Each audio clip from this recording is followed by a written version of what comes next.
vérifie rien, personne cite les sources de rien, et de toute façon, 8 jours après, on pourra toujours dire le contraire, même le journaliste ne vous reprendra pas.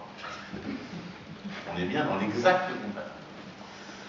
Donc ce sont des citoyens redoutables. Ce qu'on appelle un internaute, qui passe quand même 80% de son temps à regarder des chatons qui se cassent la gueule sur YouTube, eh bien l'air de rien, les 20% qui restent, s'attend à en faire un citoyen redoutable. Et donc quel effet ça a sur la société?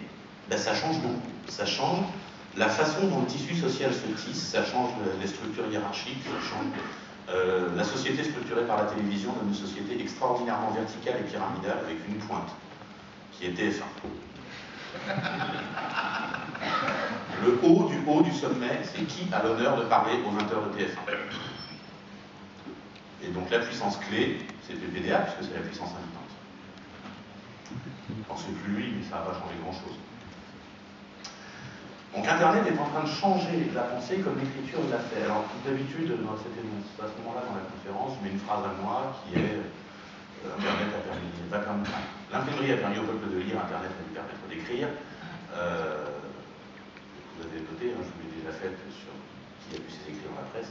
Ça, c'est une idée que développe Serge Soudoplatov, je cite parce que je l'ai piqué, et que j'aime beaucoup. L'imprimerie donne beaucoup de parallèles sur l'évolution de la société, le fait que ça répond à une pression de la société qui a besoin de diffuser de la connaissance plus vite, de manière plus efficace, plus accessible, etc.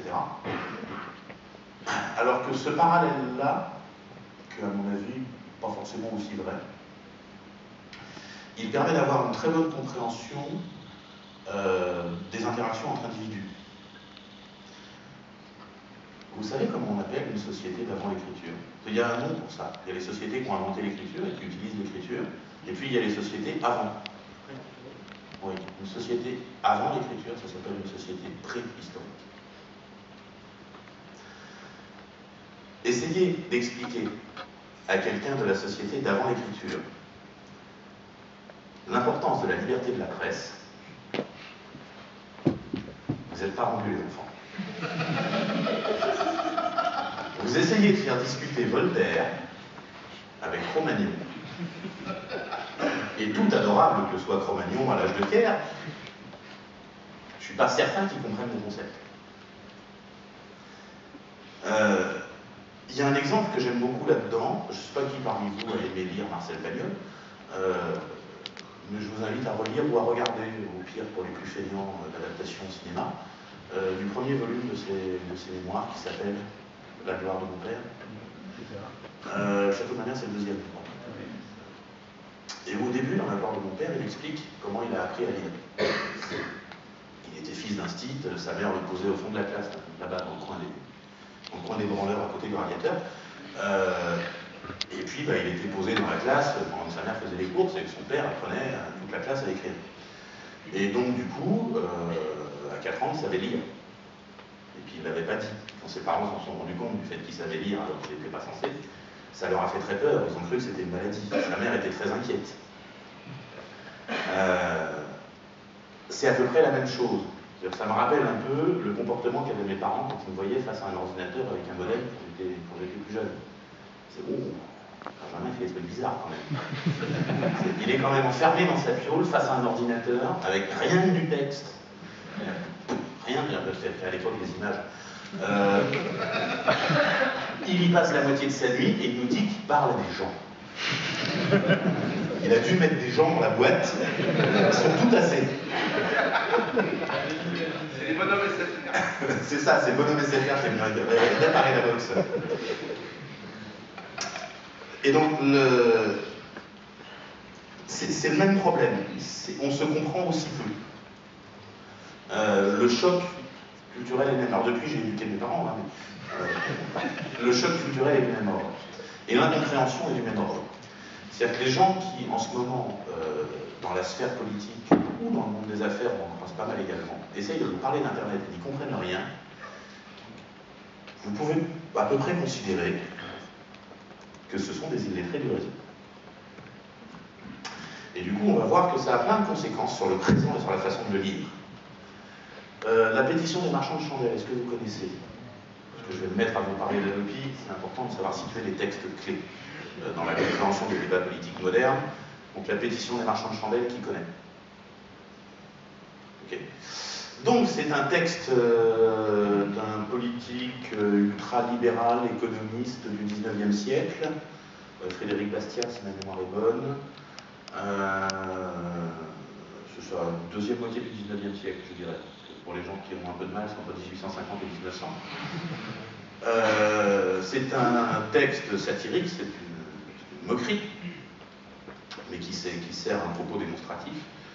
C'est une moquerie dans laquelle donc, il rédige une pétition présentée par les marchands de chandelles, huile de lampe, suif, gaz d'éclairage, etc., devant l'Assemblée nationale, contre la concurrence insupportable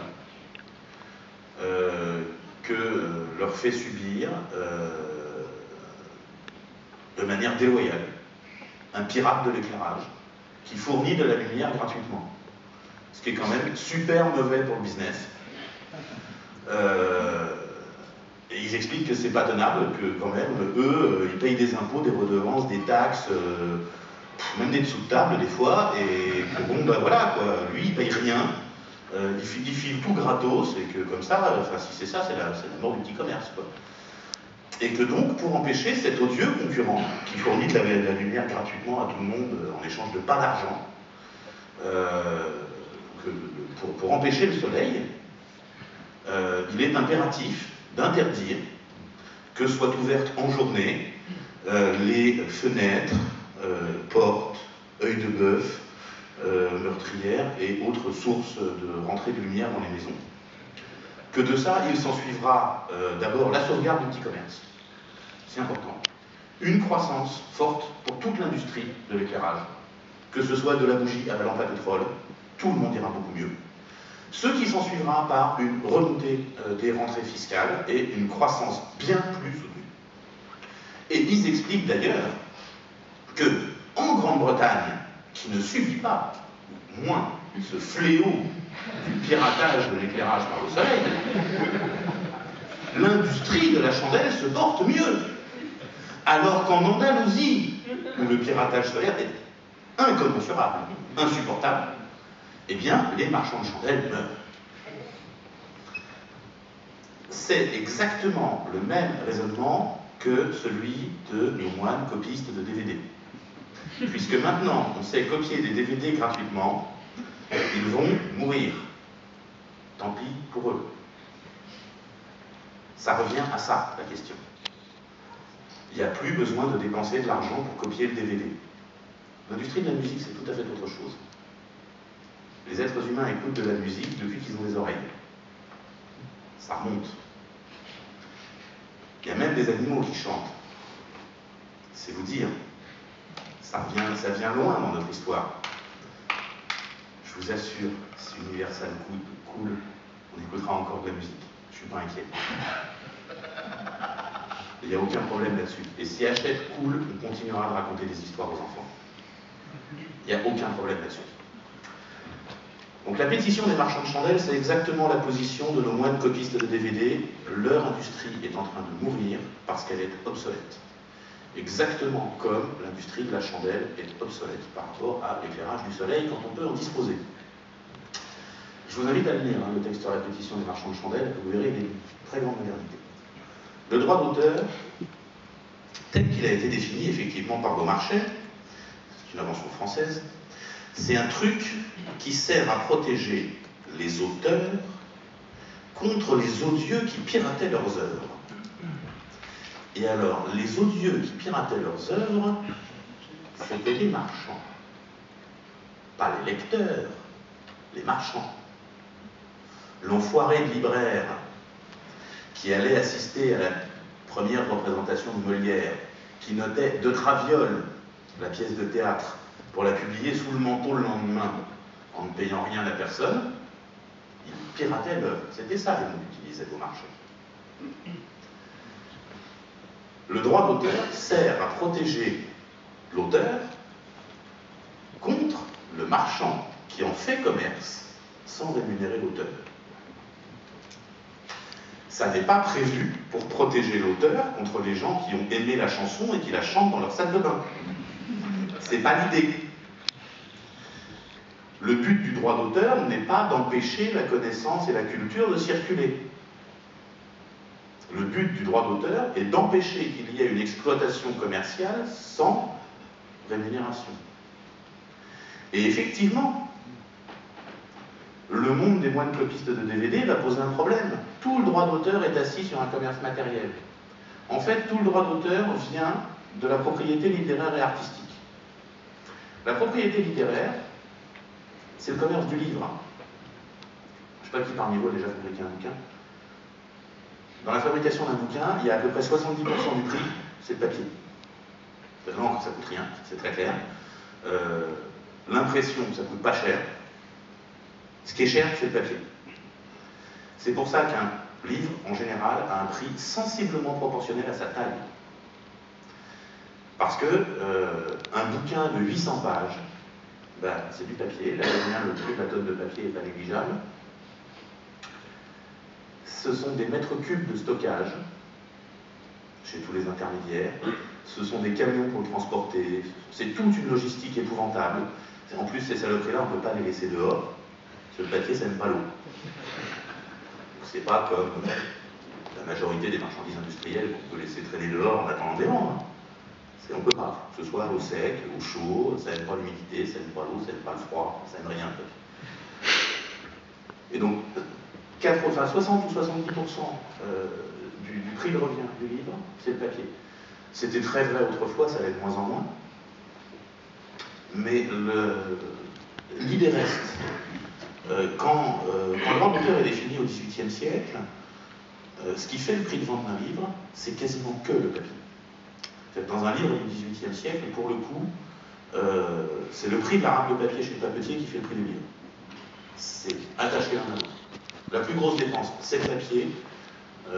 Donc, enfin voilà, sur le modèle économique de cette époque-là, ça doit être 80% qui est le papier.